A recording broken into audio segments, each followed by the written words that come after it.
আরও একবার স্বাগতম জানিয়ে শুরু করছি আজকের পর্বের টিউটোরিয়াল। আজকের পর্বে আমরা কথা বলবো ওয়ার্কিং উইথ নিউ ডকুমেন্ট নিয়ে। তো কিভাবে আমরা ফটোশপে একটা নিউ ডকুমেন্ট নিয়ে কাজ করতে পারি সম্পূর্ণভাবে, সেটি আমরা আজকে দেখব।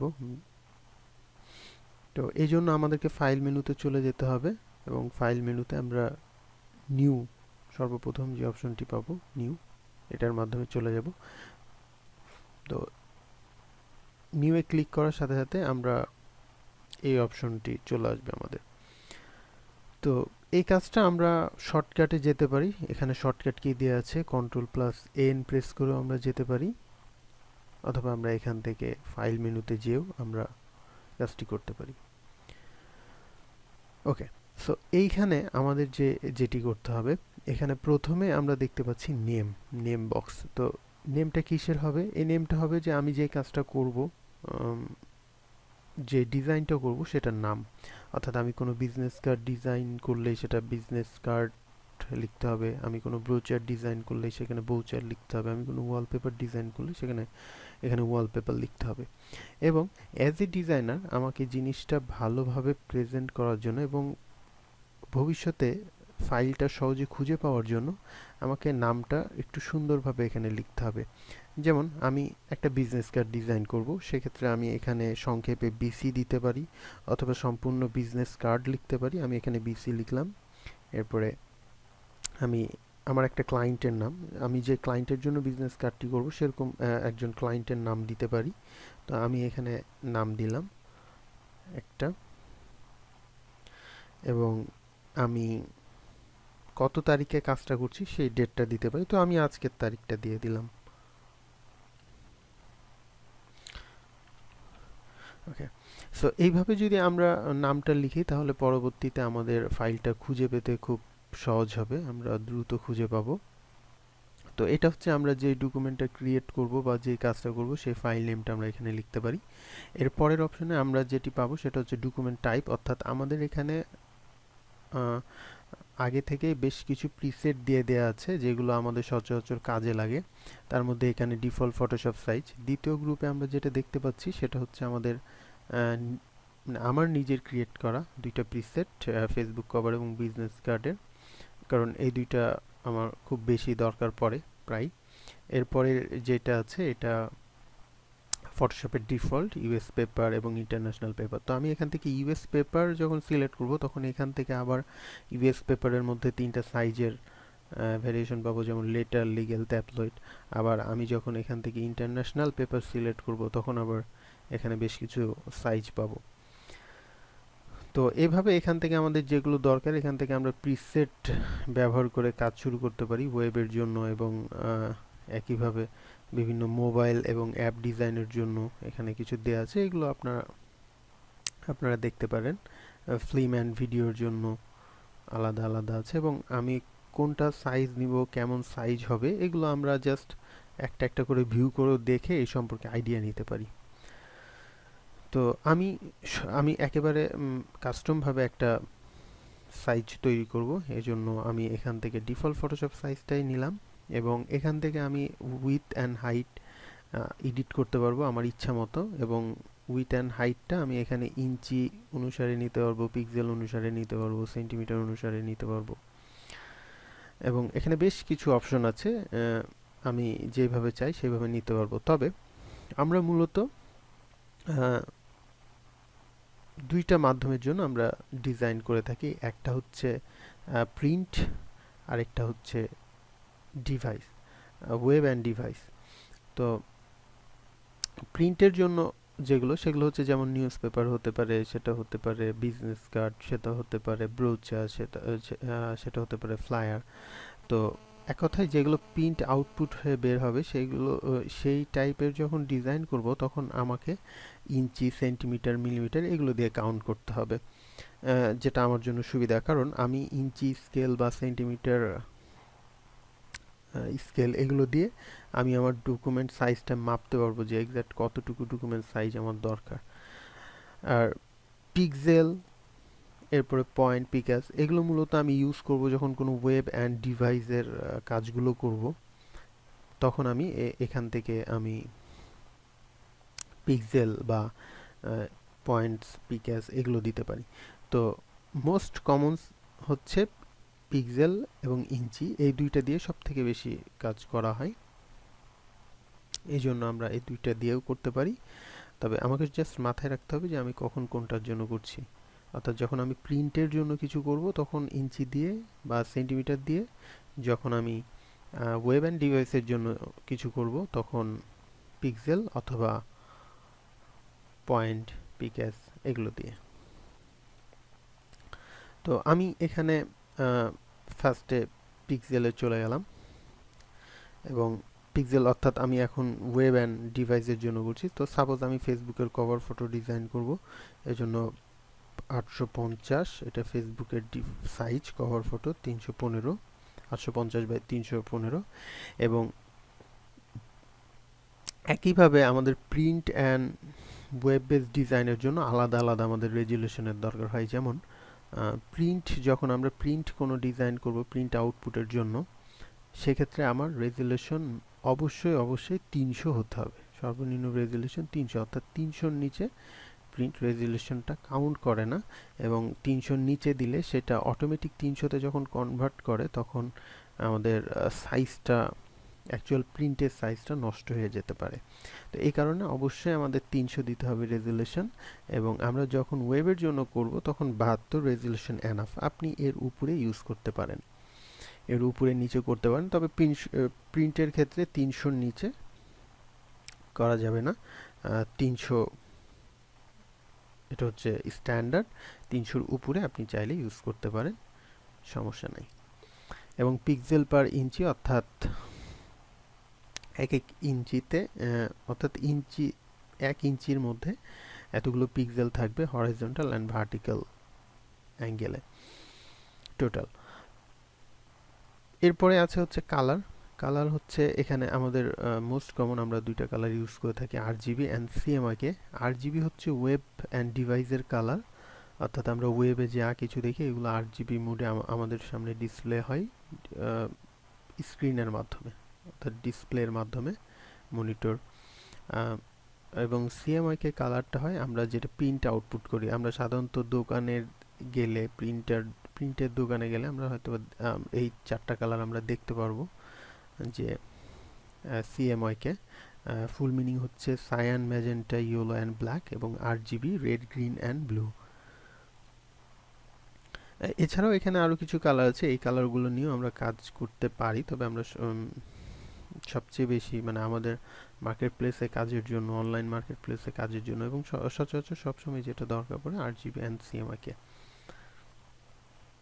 তো আমাদেরকে এটা মাথায় রাখতে হবে যে যখনই আমরা প্রিন্ট ডিজাইন করব, আমরা এখানে CMYK কালার অবশ্যই 300 রেজুলেশন, পিক্সেল পার ইঞ্চি খেয়াল রাখতে হবে, নট পিক্সেল পার সেন্টিমিটার। এবং এখানে আমরা অবশ্যই এখান থেকে ইঞ্চি করে দিব, ইঞ্চি অথবা মিলিমিটার অথবা সেন্টিমিটার। আবার যখন আমরা ওয়েবের জন্য করব তখন এখান থেকে RGB করে দিব, এবং এখান থেকে আমরা পিক্সেল করে দিব। তো RGB এবং CMYK কালারের পার্থক্যটা আমরা পরে আমাদের প্রজেক্ট করার সময় আমরা বুঝতে পারবো যে কতটুকু পার্থক্য বা কি হয়। তো আপাতত এতটুকুই। সো আমি আপাতত আমার কভার ফটোর জন্য করছি, এবং আমি মনে করছি যে এটা আমি রেগুলার ইউজ করব। সো আমি এটাকে সেভ করে রাখতে পারি as a cover photo preset হিসাবে। তো সেভ প্রিসেটে যে আমরা FB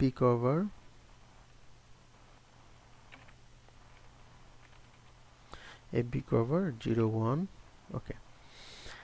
এবং আমি 01 দিলাম কারণ এখানে আগে থেকে আমার FB কভার নামে একটা আছে, চেনার সুবিধার্থে আমি এখানে 01 দিলাম। তো এখানে আমার এটা ক্রিয়েট হয়ে গেছে। এইভাবে একইভাবে আমি যদি কোনো বিজনেস কার্ডের সেটআপ দিতে চাই তাহলে আমি এখান থেকে ইঞ্চি দিলাম, ইঞ্চিতে আমি এখান থেকে দিলাম হচ্ছে 3.75 ইঞ্চি এবং 2.25 ইঞ্চি, এবং আমি রেজুলেশন অবশ্যই 300, এবং এখানে কালার মোড আমার এখানে CMYK থাকবে। আমার এখানে এইটাতে একটু ভুল হয়ে গেছে, ফেসবুক কভারে আমার কালার মোড চলে গেছে মেবি CMYK। তো আমরা এখান থেকে এটাকে সেভ করে রাখি বিসি, অর্থাৎ বিজনেস কার্ড ডিজাইন।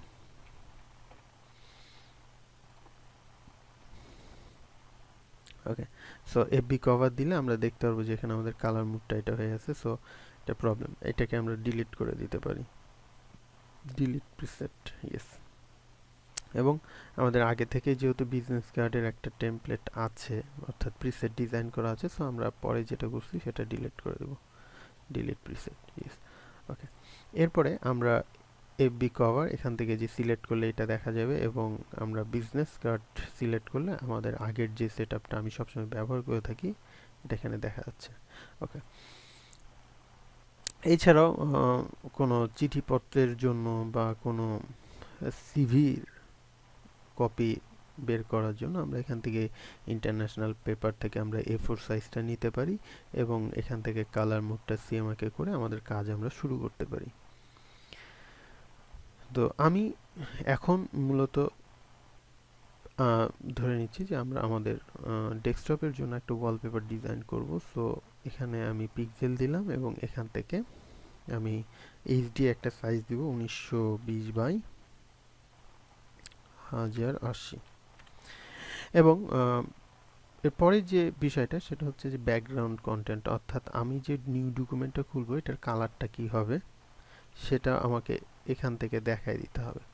সো এখানে আমি যদি হোয়াইট নেই তাহলে হোয়াইট ব্যাকগ্রাউন্ড কালার বলতে এখানে আমরা যে কালারটা দেখতে পাচ্ছি, এখানে উপরে যেটা আমরা দেখতে পাচ্ছি এটা হচ্ছে ফরগ্রাউন্ড কালার, নিচে যেটা দেখতে পাচ্ছি সেটা হচ্ছে ব্যাকগ্রাউন্ড কালার। তো এখানে যে ব্যাকগ্রাউন্ডটা আছে আমরা দেখলে দেখব ব্যাকগ্রাউন্ড কালার দেওয়ার সাথে সাথে এটা অটোমেটিক হয়ে গেছে। এছাড়াও আমরা আদার্স কালার বা ট্রান্সপারেন্ট করলে ব্যাকগ্রাউন্ডটা ট্রান্সপারেন্ট হয়ে যাবে। তো আমরা এক এক করে ক্রিয়েট করে দেখলে আমার মনে হয় বুঝতে সুবিধা হবে। এই জন্য হোয়াইট সিলেক্ট করে আমরা যদি ওকে করি তাহলে এই যে আমার ব্যাকগ্রাউন্ড লেয়ারটা হোয়াইট হয়ে গেছে। এরপরে আবার আমি গেলাম নিউ, একইভাবে আমরা এখানে, এবং একটা জিনিস খেয়াল করলে আমরা দেখতে পারবো যে আমরা যেই নামটা লিখেছিলাম বিসি ডেভিড, এটা আমাদের ট্যাবে আমরা দেখতে পাচ্ছি যে ঠিক সেই নামটাই থাকছে। এবং আমরা পিএইচডি আকারে সেভ করলে আমরা যখন ফাইল মেনু, ফাইল থেকে যখন আমরা এটাকে সেভ করব পিএইচডি অথবা জেপিজি আমরা যে কোনো মোডেই সেভ করি, তো ফার্স্টে র হিসাবে আমরা পিএইচডি ফাইলে সেভ করে রাখতে পারি যাতে পরবর্তীতে আমরা আবার এডিট করতে পারি। তো সেভ করতে গেলে এখন আমরা এখানে সেভ দিয়ে দিলে এটা এখানে সেভ হয়ে যাবে আমাদের ডেস্কটপে। আমরা দেখতে পাচ্ছি যে আমাদের ডেস্কটপে বিসিটা এটা সেভ হয়ে গেছে। তো এভাবে আমরা আরও নতুন কিছু ডকুমেন্ট তৈরি করতে পারি। যেমন আমরা এখানে ব্যাকগ্রাউন্ড কন্টেন্ট যদি এখান থেকে ব্যাকগ্রাউন্ড কালার দিয়ে দিই তাহলে এই কালারে এটা ওকে করলে এখন কালারটা এইটা হবে, হোয়াইট দিলে এইটা আসছে, ব্যাকগ্রাউন্ড কালার দিলে এটা আসছে। আবার যদি এখানে ক্লিক করে আমরা যদি কালারটা চেঞ্জ করে দিই, এটা নিয়ে পরে বিস্তারিত বলবো অবশ্যই। ওকে করলে এখন আমি সাপোজ অন্য একটা একেবারে ডিফারেন্ট একটা কালার দিয়ে দিই। এখন যদি আবার ক্রিয়েট করি তাহলে দেখব যে এই কালারটা আসছে যেটা আমি সিলেক্ট করে দিছি সেইটা। এবং যখন আমরা ট্রান্সপারেন্ট ক্রিয়েট করব, ট্রান্সপারেন্ট ব্যাকগ্রাউন্ড, তখন কোনো কালার থাকবে না, এটা একেবারে স্বচ্ছ, অর্থাৎ ব্যাকগ্রাউন্ডে কোনোই কালার থাকবে না। এবং নিউ থেকে যখন আমরা আদার্সে যাব, আদার্সে গেলে এখানে আমার অপশন চলে আসবে এবং এখান থেকে আমি আমার যে কোনো কালার আমি চুজ করে আর কি দিতে পারবো যে কোন কালারটা আমি ব্যাকগ্রাউন্ড হিসেবে চাচ্ছি। তো এটা হচ্ছে আমাদের কালার পিকার প্যালেট। এখান থেকে আমরা কালার পিক করতে পারি, অর্থাৎ আমি কোন কালার ইউজ করব সেটা এখান থেকে সিলেক্ট করতে পারি। এই কারণে এখানে এখানে আমাদের একেবারে ডার্কনেস থেকে কালারের ব্রাইটনেস এবং কালার অরিজিনাল কালার পুরাটাই স্কেল আছে, অর্থাৎ এখানে আমি এই রুলার থেকে আমি আমার কালার যে কোনো কালারে যেতে পারি এই ড্র্যাগ করার মাধ্যমে। মাউসের লেফট বাটন চেপে আমি ড্র্যাগ করব এবং আমি এখানে গেলে খেয়াল করবেন যে এখানে কালার চেঞ্জ হচ্ছে।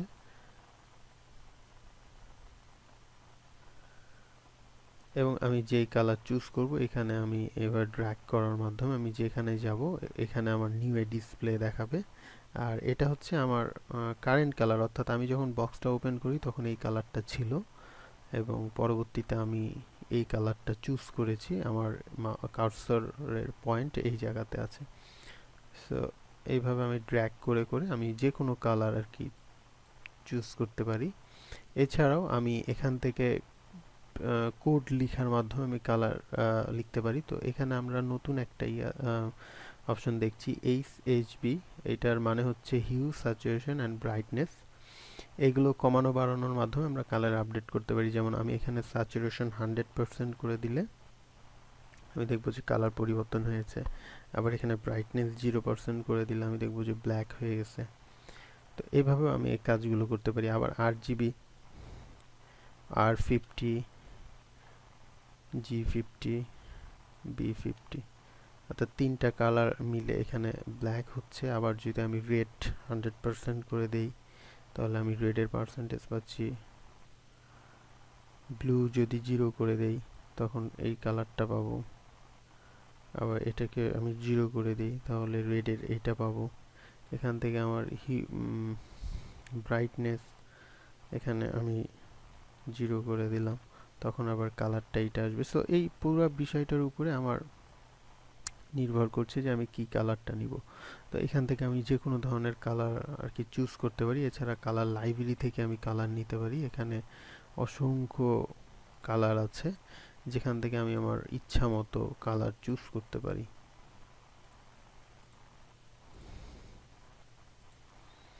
অসংখ্য কালার আছে।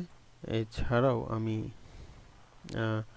সরাসরি কালার পিকার ইউজ করে আমি এখান থেকে কালার পিকার ইউজ করার মাধ্যমে আমি যে কোনো জায়গা থেকে কালার নিতে পারি। এখানে যে কোনো আর্টবোর্ডের যে কোনো জায়গায় ক্লিক করলে আমার কালারটা দেখাই দিবে। তো আমি যে কোনো জায়গা থেকে কালার নিতে পারি এবং আমার সিলেক্ট করা কালারটাকে আমি সেভ করে রাখতে পারি। অ্যাড টু সোয়াচেসে ক্লিক করলে এখন আমি এটা যে কোনো একটা নাম দিয়ে আমি কালারটাকে সেভ করে রাখতে পারি এবং ভবিষ্যতে এটাকে ব্যবহার করতে পারি। তো এই হচ্ছে আমার নিউ ডকুমেন্টের কি টিউটোরিয়াল। পরবর্তী ক্লাসে আমরা আরও বিস্তারিত জানব এবং আমরা আরও অন্যান্য ফাংশন নিয়ে কথা বলবো ফটোশপের। তো আশা করি টিউটোরিয়ালগুলো ভালো লাগছে এবং ভালো লাগলে অবশ্যই অনুরোধ করব শেয়ার করার জন্য এবং চ্যানেলের সাথে থাকার জন্য, চ্যানেলটা সাবস্ক্রাইব করার জন্য এবং কার কোথায় কি সমস্যা হচ্ছে সেই সমস্যাগুলো নিয়ে কমেন্ট করুন। সমস্যাগুলো নিয়ে কমেন্ট করলে আমি হয়তো পরবর্তীতে সেগুলো নিয়ে আবার নতুন কোনো টিউটোরিয়াল তৈরি করতে পারবো এবং কোনো জায়গায় কোনো কিছু মিসিং হলে সেগুলো নিয়েও আশা করি কমেন্ট করতে ভুলবেন না। তো আজকের পর্ব এই পর্যন্তই। ভালো থাকুন। নেক্সট পর্বে নতুন কিছু নিয়ে কথা হবে। আল্লাহ হাফেজ।